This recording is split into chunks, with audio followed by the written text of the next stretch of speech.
Hi, I'm Chris Grimm, founder, coach, principal consultant of RA Consulting.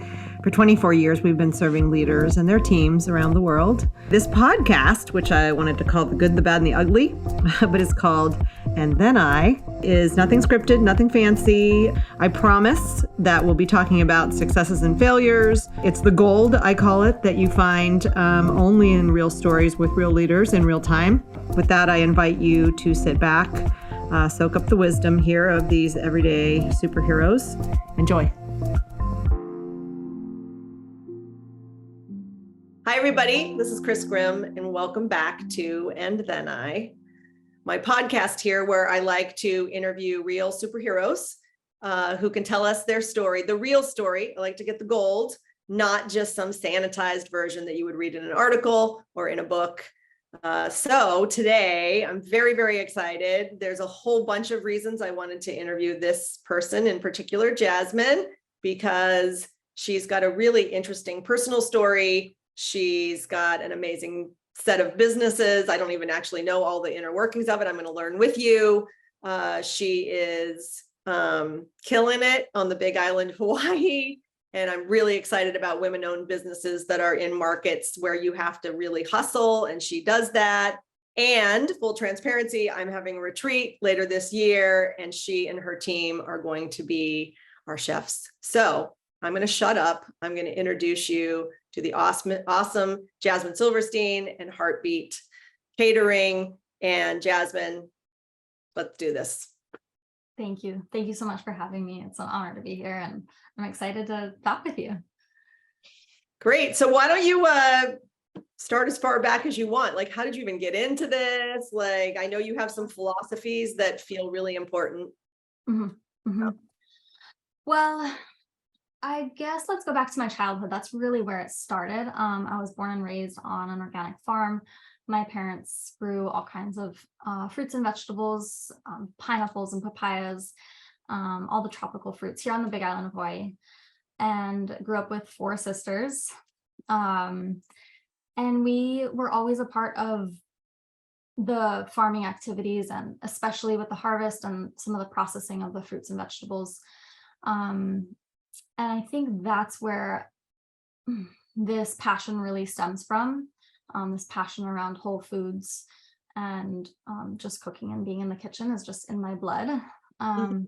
Wait, is organic farming, I don't know this, like in Hawaii or on the Big Island, is organic farming unique, like versus non-organic? I don't actually know, because you remember here on the main island, or the mainland, we have a lot of not organic. Yeah, that's a good question. I would say there are a lot of conventional non-organic farms here on the Big Island, sadly, and there are a good number of organic regenerative farms and ranches as well.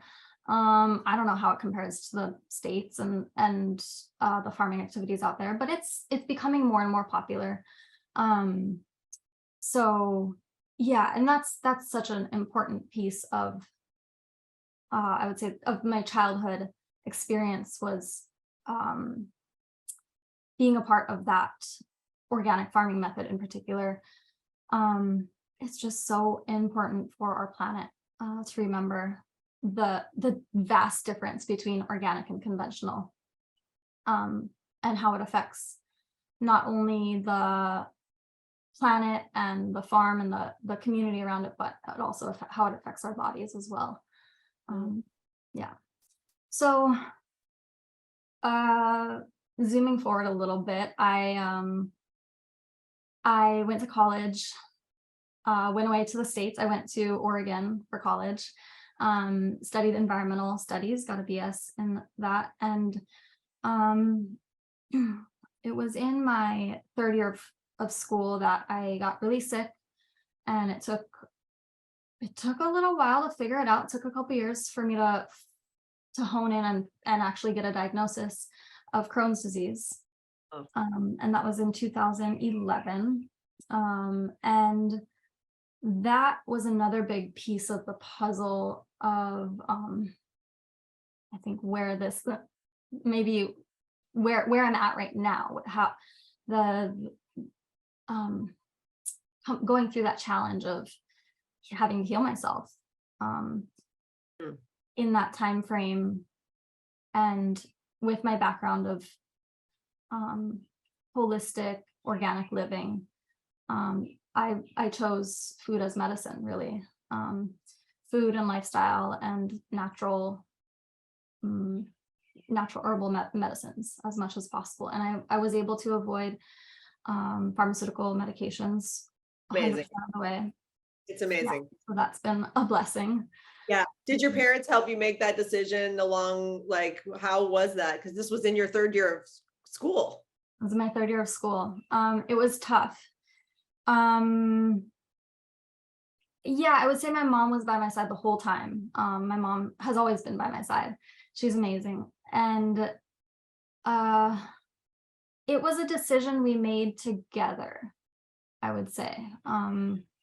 It was a tough decision, not knowing exactly what to do, but we both just felt so strongly that it didn't seem like a solution. It never felt like it could be a solution. It just felt like it was something that was just going to cover up the illness and not really help me heal. So we chose other routes. So did you finish school or did you go home? Like, the execution of it is. Yeah. It doesn't make any sense. I was diagnosed in the summertime between junior and senior year, and I figured out a way to take the first semester of my senior year off completely. I had built up enough credits in my time in my first 3 years of school that I didn't need to be there during that semester. So I just was able to stay at home, focus on rest and healing myself, and figure out, what the next steps would be. And then I went back to school the last semester, and I had just enough energy to kind of make it through and push my way through. And that's just the more I reflect on it, the more I realize, like, that's just what I do. I just push through. I can tell that. Figure out how to get The it way done. you built the business that you built without that being true. Yeah. Because it's hard work what you do. So keep telling your story, because I'm amazed. I'm amazed at what you do. Okay. Well, from there, it was actually also the summer of 2011. It's really funny that this all lines up. Summer of 2011, my family decided to open up a restaurant, a small cafe in Hilo.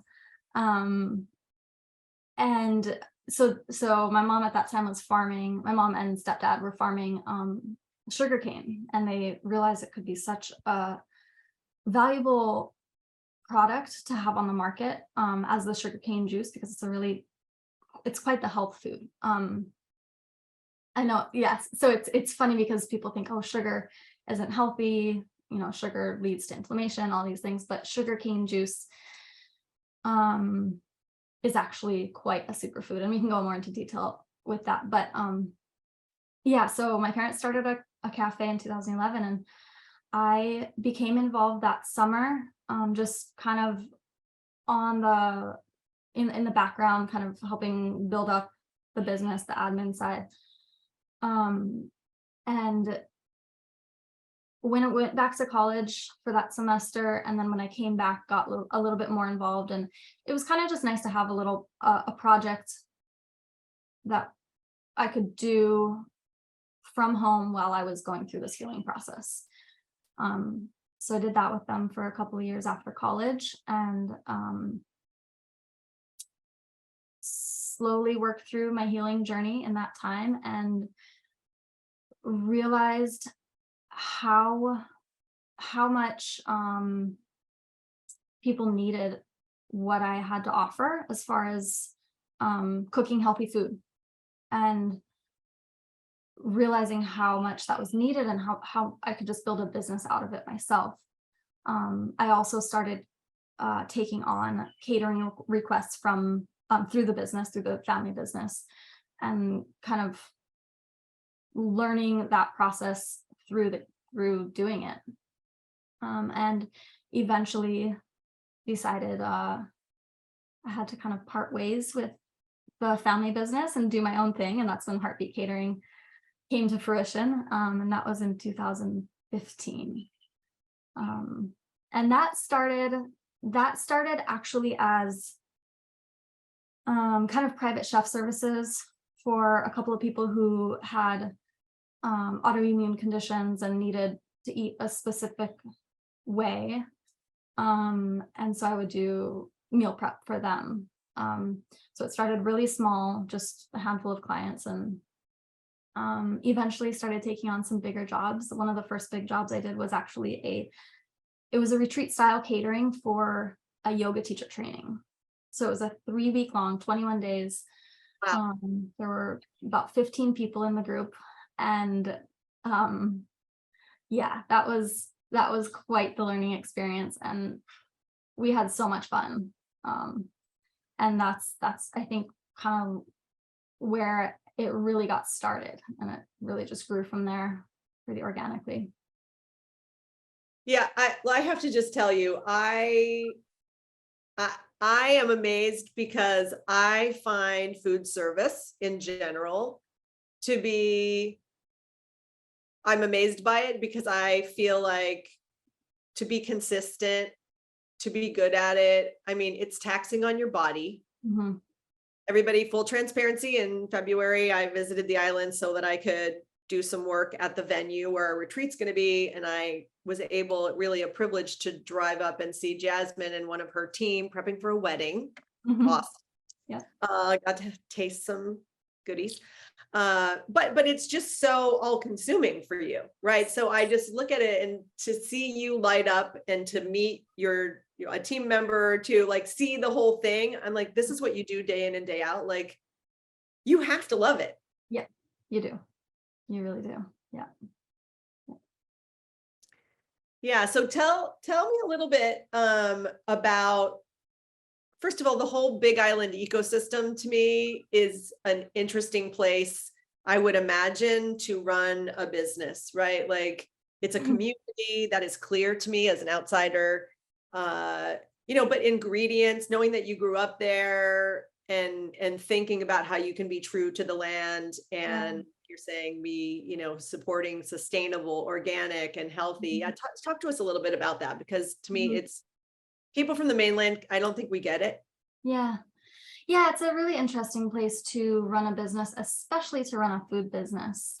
We are so isolated, and we have a limited amount of food here. One of the big values behind my business is, or one of the big missions, I would say, behind running Heartbeat Catering, is to build up the local food system here on the island, to bring more resilience to that by supporting the local farmers and encouraging them to grow more food. We really need that. There's an estimated number that states that about 80% of all the food consumed on the islands is imported through boats and airplanes and whatever method across the Pacific Ocean. And that's a huge number, 80%. Huge number.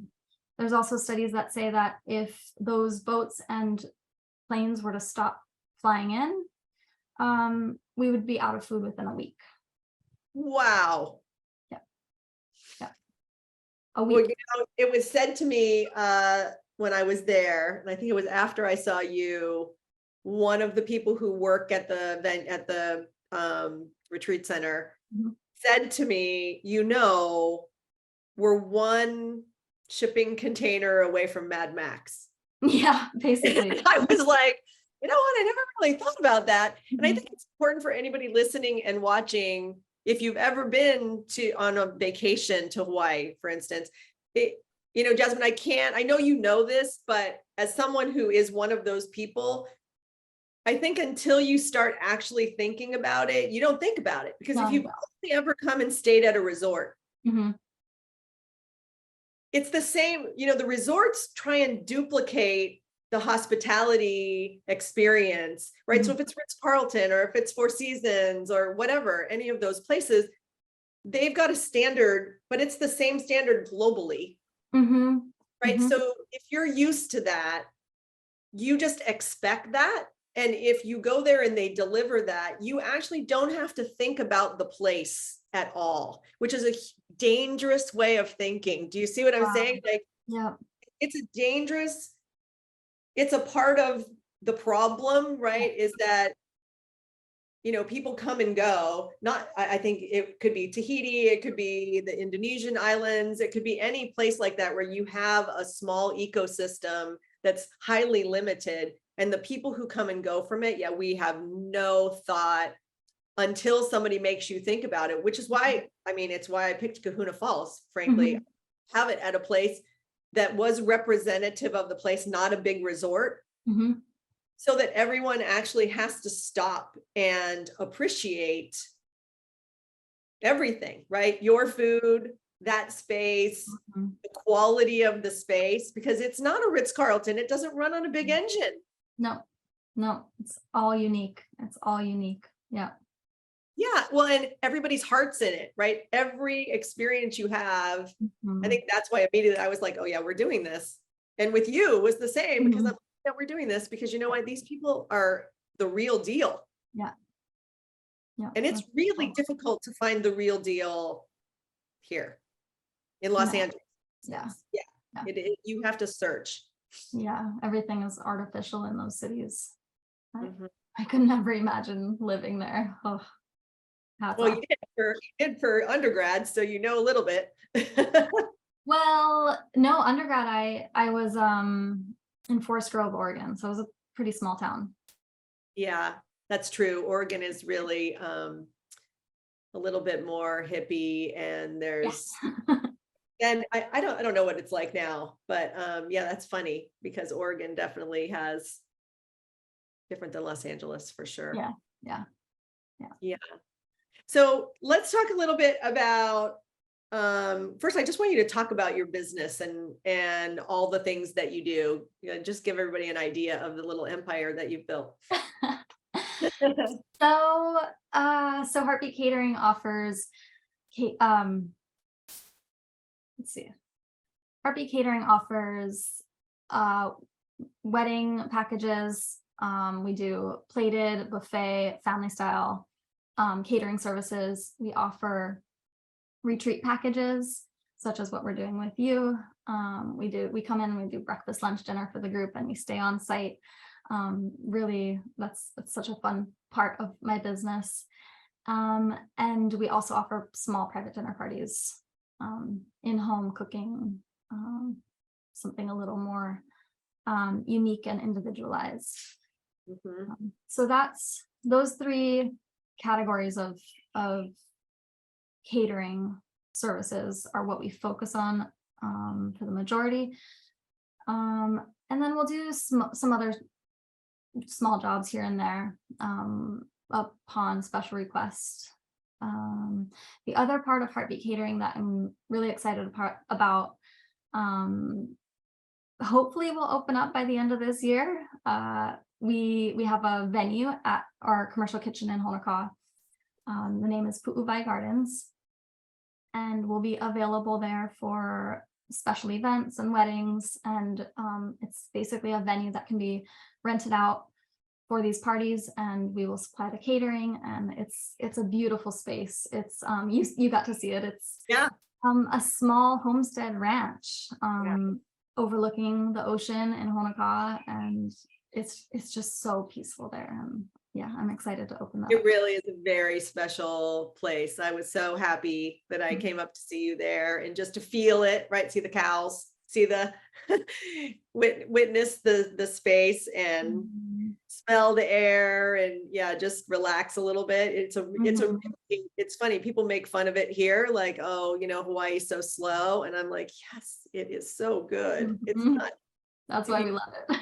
yeah, right. It's like you have space to think. Yeah. Space to relax the nervous system. Yeah, that's really great.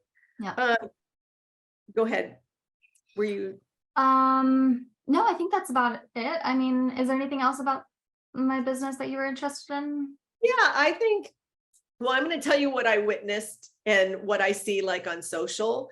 Oh yeah. I think that you all make fresh, beautiful food. So maybe we can talk a little bit about that. Like, what is your philosophy? What do you find that if somebody comes to you, whether it's a wedding or a retreat, or even if I were to come there for 6 months and say, can you just be my chef sometime? What do you lean towards? Well, I mean, the values behind Heartbeat Catering all stem from my childhood of growing up on the farm. And so we really try to utilize the local produce and the local meat, local fish, as much as possible, cook everything from scratch. We source as organically as possible, but that's sometimes hard to do. So there's a mix of both. And same with imported versus local food. We try to source as locally as possible, but there's just sometimes we have to buy imported food. And so yeah, so our values are farm to table, and I feel like that's become kind of cliche to say these days, but that's what it's all about. It is kind of a hip concept even here, by the way. Yeah. We always wonder, really. I think you truly can be that, but not this. What other like on the island, what are the other relationships or alliances or vendors? Like, who do you rely on? Like, I'm imagining there's someone who catches fish and maybe you have a relationship. Yeah, we source from the local fish market, and they bring in their fish daily.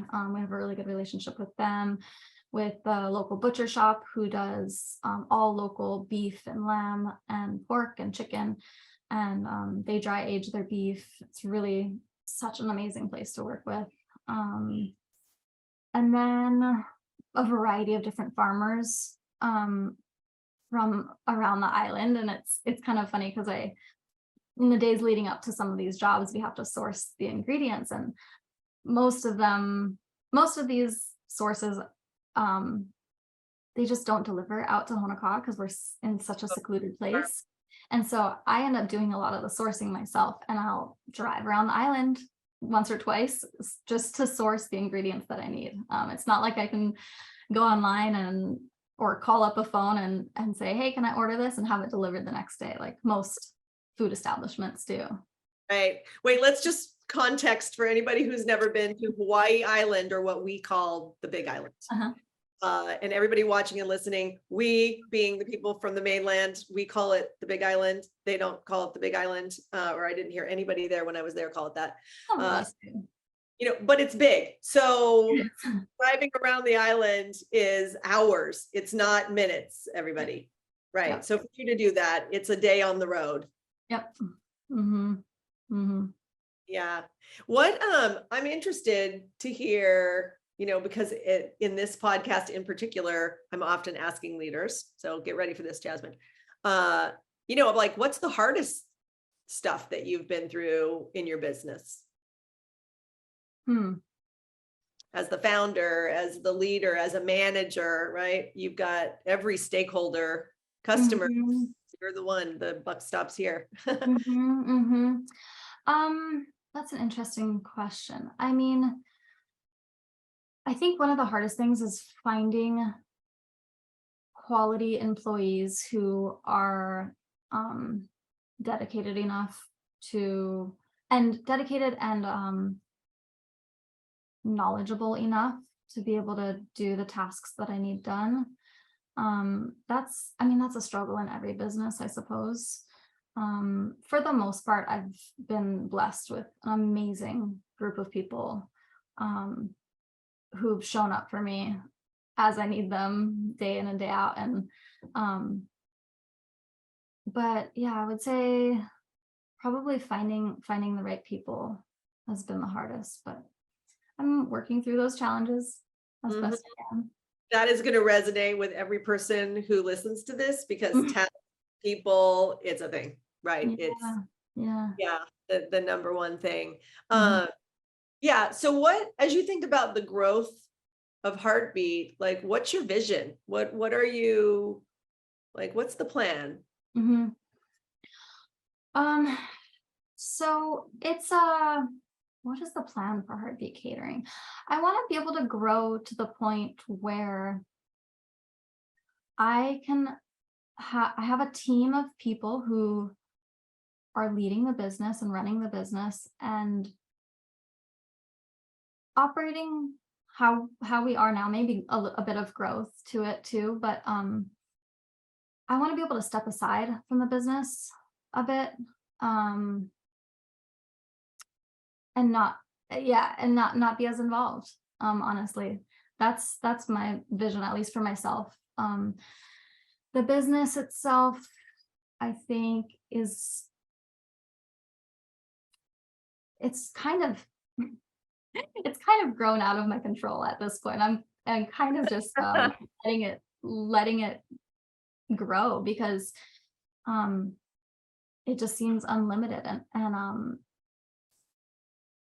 yeah, like, for instance, I had this amazing woman step into my life about a year and a half ago. Christina, you may have communicated with her a little bit. She's my admin assistant, kind of take care of all the emails, take care of all the phone calls. And she has taken such a weight off my shoulders with just computer tasks. And that's been amazing. And I see the inquiries coming through, and she tells me about them sometimes, and she's like, just get ready to be really busy, because it looks like there's a lot on the horizon. And it's wild, because I don't do any promotion for it besides social media. But we don't pay for advertisements. We don't do any of that. I just don't even have time to. And what's the point when there's so much business coming in? Right. So at this point, it's kind of out of my control. It's just like, here comes all this work, and let's figure out how to get the job done. It's so great to hear you say that. So first of all, I've been there. I sometimes, believe me, I still feel like it, specifically what you're just saying as a consultant, similar to you, I think, as a chef, right? In the beginning, I was a lone ranger. Like, people were paying for me, and because they were paying me by the hour or by the day or whatever, similar to you, like I literally earlier today, I said to someone, I just, sometimes I can't respond to you because I can't, I'm actually serving my clients, and for me to serve my clients, I can't. So I totally understand, I think, what you're saying, because you have these moments. By the way, you're going to have them at every stage. So as someone who's older and been here, done this for a long time, you get to the point where it does feel potentially out of control. And then you decide, like you deciding to hire Christina is a great example. Someday you might decide to hire a specialty chef. Maybe you already have the team, and all of us, right person for that. right? Like, maybe someday you'll hire a wedding person, and you personally won't ever do a wedding again. Yeah. And that's kind of how it moves, right? Like, you have to make a choice at every one of those crossroads. And then you'll start to anticipate it before the overwhelm comes. That's just my version of the story. Like, but that's incremental. There's other people who didn't necessarily wait for that. And I was going to tell you, it's really interesting. A friend of mine's wife used to be the chief administrative officer and general counsel for Wolfgang Puck Enterprises. Wow. Right. Gigantic, right? Like, just a gigantic thing. And I got to meet Wolfgang Puck, and I remember talking to him and realizing, Jasmine, that, like, talk about it got out of control. Like, he, I think, would tell you, he's very flirty, by the way. So he would flirt with you first, but it was great to hear him, like, be amazed at what had happened, and that every day he basically got to do what he loved, and how magically, seemingly, all of these people showed up who built the engine and distributed and built things and, did all these things, and he still got to do what he loved, right? And so maybe that'll be your story. Yeah, it's interesting when Christina showed up in my life, because I was just starting to put it out there that that's what I needed. And she is the perfect person for that position. It's amazing. So yeah, the next thing I'm calling in is a head chef to run the kitchen. Oh, awesome. That'd be amazing.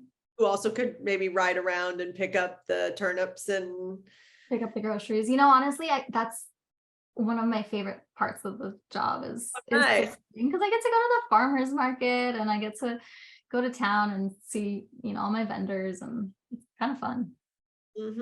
Yeah, yeah, someday though, you might be busy, married with kids or something. Who knows? You never know what's in the future. I'm happy to hand it off. Honestly, I'm happy to hand off any responsibilities if the right person is there. Yeah, I love that. Yeah. Okay, so let's talk a little bit about, since we are creating a retreat, Yes. maybe we can just talk about how that works. I know you shared with me some templates, if you will, but I'm definitely going to push this not just to our general listeners, but to everybody who's coming to this retreat. So how do we create a retreat menu?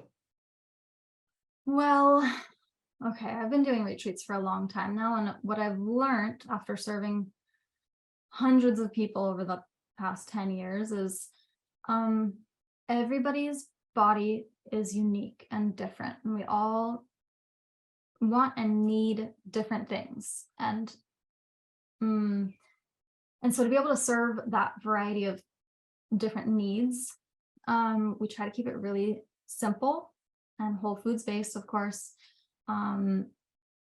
Depending on what the retreat facilitator chooses for the overall menu, we'll stick with either a full omnivore menu, and if there's vegetarians there, we'll always have a vegetarian option, vegetarian, vegan. But some retreat facilitators will want to have a strictly vegan or vegetarian menu, and so we'll work with that. So I think with your retreat, we're doing breakfast, lunch, and dinner omnivore based. I was actually thinking about, because I think you and I talked about it, and I need to check with our people, of having vegetarian breakfast, lunch, and then maybe omnivore for dinner. That's usually how I structure the omnivore menu. Is we'll have one meal a day that has an omnivore option, and that's either with lunch or with dinner, depending on how the menu is flowing. But that works really great for us. So a typical breakfast meal, we try to give a variety of options for breakfast, because some people need a heavier, maybe eggs and veggies and some kind of carb for breakfast, or some people just want to have fruit for breakfast. Some people just need a really simple oatmeal, and everybody seems to be different. So I try to provide a variety of options for breakfast. So it ends up being kind of a big spread of food, but it's not intended that you have to eat everything. It's just gives you all the options. So we'll do some kind of egg dish, some kind of fruit offering, and some kind of carb oatmeal or granola or toast, something like that. So that's breakfast in a nutshell. And then lunch is typically the more complex of the meals. Things like fresh salads that take a little bit more energy for our bodies to digest. Fresh salads and a grain dish of some sort, quinoa, pilaf, or what are some of the other dishes we do, like roasted potatoes, and then either a meat or a vegetarian protein of some sort also along with that. And then with dinner, we'll typically try to do a soup-based meal, something that's cooked and soft and super nourishing and just easy for our bodies to digest after a long day and before we rest our bodies with sleep. And that's kind of follows the Ayurvedic style of eating throughout the day, the Ayurvedic methods of how to maintain a healthy body. Yeah. As you were just talking, I guess I should have asked you this before. When you healed yourself, what were, maybe the top 2 or 3 or 5 things that now have become principles, right? Are there specific ingredients, or like you mentioned, Ayurvedic? Some people know what that is. Some people don't really understand that philosophy. So can you just talk a little bit about maybe what you've pulled through from that experience? Yeah. Okay. So yeah, it's been a quite the healing journey. It's been it's been over 10 years now that I was diagnosed. Um, One of the first things I did when I got sick, even before I was diagnosed, was I cut out gluten from my diet. Um, not that I was even, not that I was even like diagnosed with a gluten allergy or a celiac disease or anything. It just seemed to be intuitively, it seemed to be something that was triggering my body to go into inflammation. Some of the other things I would say is just cutting out processed food in general, but even that, like I look at processed food and it doesn't even look like a food to me anymore. I don't even recognize it as Yes. as Yeah. a food item. So I kind of forget about that sometimes. Processed foods, white sugar, of course, cutting that out. And I've been experimenting with cutting out dairy from my diet, and that seems to be really helpful. But I go through phases. Mhm. And then honestly, everybody is different. So I don't want anyone to take this as advice for themselves. But for me personally, I learned that my body really thrives on animal proteins. Um, so I eat meat of some sort every day, beef, chicken, fish, variety of different animal products. And that seems to be what my body really does the best with, which is interesting actually, because I grew up vegetarian and Oh, my parents are wow. still vegetarian. Yeah, that's interesting. Mhm. I know so many women, in fact, at least one of the women who are probably going to be with us, has gone through what I just call a phases, right? Super extreme because of some health things, but also like life stressors. And then Mhm. just, it's a cool thing to do, frankly, gluten-free, dairy-free, cool here. I'm Mm. sure like, gluten-free, everybody's gluten-free now. Which is fine. It's not necessarily a bad thing. It was just interesting how it all became a thing. Yeah, I think people are just realizing that they feel better without it. I 100% agree. That's where I was going. So it's even how you were talking about the meat. I think that is healthy, right? Knowing your body, Yeah. managing to your body. And my friend I was just going to tell you about, who I hope you meet, watching her go through the phases of no meat, yes meat, like all of those things has helped me actually do exactly what we're talking about, which is start to realize nobody else's philosophy can work for you, right? Mhm. You have to actually know your body and maybe go through periods of time, right, where you pay attention to the indicators. Yeah. Yeah. I mean, hopefully that's every day too. Try to listen to your body every day and with every meal and just tap into that. And um yeah, it's hard. I would say it's really hard in today's world where there's so much dietary advice. Everybody and their dog wants to give you dietary advice. Right. And it's all conflicting. It's all conflicting. So then it strikes a chord of fear in some people or anxiety around what they're eating. And that in and of itself is going to lead to indigestion. Right. No, it's completely So right. let's come back to ourselves first and remember that we are our own best medicine. Like we're our own best teacher. Yeah. Yeah. Yeah, it's a really good philosophy. Yay, Jasmine. I'm so happy to have you. Thank Uh, you. anything else about your business lessons, or, there's a lot of female founders that I support and coach. So any advice that you would love to give now that you've been through the fire for a bit? I don't know if I'm I don't know if I'm cut out to give advice. I'm still You learning are. myself. You are. I am at a point in my business where I'm really trying to find balance, and I've been trying to find the balance for quite a while now. I think I'm getting closer. Of just trying to find a balance of running the business and being the leader, and trying to build this thing up, and then also just trying to live a life that's my own,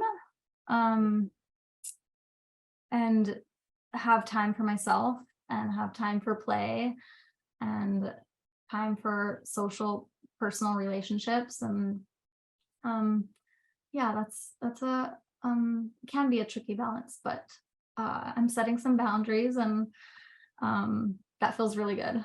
So yeah.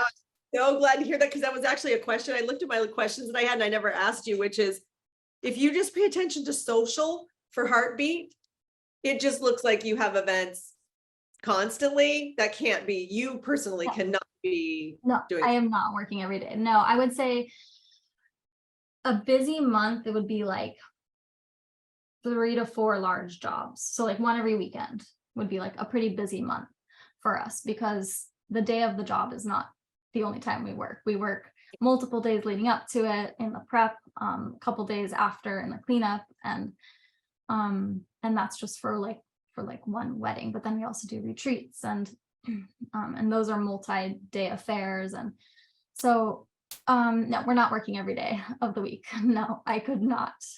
I mean, unless I had the team. If I had a team, doing these events without me, I could see us doing much more than that. But at this point, no.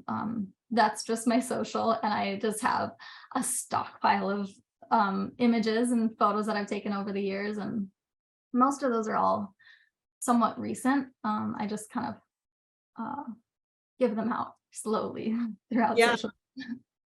It's funny because when I was looking at your social one day, I did have the question, because I was thinking, I wonder, this is my geeky brain, my consultant geek brain, but also female founder, used to be the individual contributor, and then I got people, right? I imagined that the moment you started to be able to take like 2 weddings in the same weekend, that might be a milestone. Because I remember in our business, we used to run, before the recession in 2008, we used to run corporate universities where we would be the people who would be showing up in person most of the time, teaching the leadership classes. And there were some years where, probably our busiest, most successful years, where at any moment, Tuesday, Wednesday, or Thursday, usually of a week, anywhere in the US, there might be 3 or 4 programs going on at a time. That was not me delivering these things. So I knew when we got there, for me, was like, okay, I think we've accomplished something. Does this feel like what I wanted it to feel like? Yeah. The money's good, but it makes you think about back when you're not that big, right? And you start to think about, how do I have balance? I had kids, I had, you know what I mean? There was all this going on. So it's interesting to hear you. So have you had 2 weddings already in one weekend? Yes, we have. And it's tough. It's definitely tough to do. Back in February, I think you were visiting in February, right? We had 7 big jobs that month. I remember your email to me, because we were trying to set up me to meet her, and how was that going to work? And she was like, oh my God, we have all these things. I was like, wow. Okay. So that was an extremely busy month. We had a couple of those weekends, we had multiple jobs. So that was back to back. And those are tough, and we do it. And it's just quite a bit of extra work for me right now. In a couple of weeks, the first week of July, the first 5 days of July, we have 5 jobs. So one of them is a double booking, and then 3 of them are back to back. And they're all, I would say 3 out of the 5 are pretty large, substantial jobs. So that's going to take quite a lot to prep for. And I'm learning to set aside time after these large jobs to decompress and to relax, because I could not keep that up sustainably. It takes so much out of you. Yeah. So yeah, we are doing that. But it comes in waves, and for some reason everybody wants to book on the same week of the month, it seems. Oh, no, that's how it works in every business. When it rains, it pours. Yeah. It feels Yeah, like that. Jasmine, I want to make sure, I'm going to say it publicly recorded so that someday we can come back to this. I hope you realize you are doing as important work, and you are a female founder, just like the founders I've spoken to in New York, or tech female founders in Silicon Valley, or entertainment adjacent media, whatever. Like, no, you guys are doing it. Thank you. Yeah, you're doing it. So like, take pride in that. I mean, people don't realize, because we think that the Amazons, and I don't know, we all get, I think, tricked into believing that the big companies are what makes the world go round. It's not, it's small businesses. It's definitely small businesses. Yeah. So yeah, thank you for this. I am so pleased that you could take the time. Yeah, me too. Me too. I just want to give a quick shout out as well. I am going to be well, let's start with, when we cater these retreats, I find the majority of people say, how can I eat this way all the time? And how can I get more of your food? And can you teach me these things? And I've been hearing that for years. And I finally am at the point where, you know what, I guess what it is the right people showed up in my life. So Christina and Ruth Ann are two, I would say they are the three of us are what allow Heartbeat to do all that we do. So we are collaborating, and we are hosting a culinary retreat, also at Kahuna Falls, the same location where your retreat will be. Of course. Yeah, and those will be in March and September of next year, 2024. So you have two options of time frames to sign up for. They're both about a week long, and we will go through a variety of cooking techniques, teach you the basics, and then some more complex things. And you just get to eat our amazing food all week long, and you get to meet with some local farmers. We're going to meet with a beekeeper who lives right down the road. Jennifer, right? Jennifer. Yes. Yes. Meet her? Awesome. Yes, she's an amazing human. Yeah, we're talking about ways that maybe I can take our retreat participants down and maybe have some meditation and silence with the bees. Yes. Yeah. And the honey. Oh my God, so fun. Yeah. Look, I love your retreats. In fact, spoiler alert, everybody who's coming to our retreat, you're going to get Jasmine's book, because I'm going to make sure that when you go home, you know how to carry this forward, this amazing food. But wow, Jasmine, so maybe some of our people are going to need to come back, darn, and learn from you guys hands-on. I love it. It's going to be really fun. And that kitchen is so beautiful. We'll have everyone in the kitchen, hands-on, get to taste and sample along the way, and just be a part of the full cooking process. It's so fun. Yeah, it's amazing. Oh gosh, I better go check my calendar. This is awesome. Yeah, so I'll send you the website for all of that kind of information after this. Awesome. Yeah. Okay, well, then I'm going to wish you a great rest of your Friday. And for all of our listeners and people watching this on all of our channels and things, I'll make sure that in the link when this is published, that you know how to get hold of Jasmine, where to find her on social, information about all of the things that she does, her book, and her retreats now. Awesome. Yeah, because you don't want to go to the Big Island and eat anything unless Jasmine. How about that? All right. So I'm Thanks going to again. sign off and say thank you to everybody, and we'll make sure you can find Jasmine. And next time, I'll see everybody. Thank you.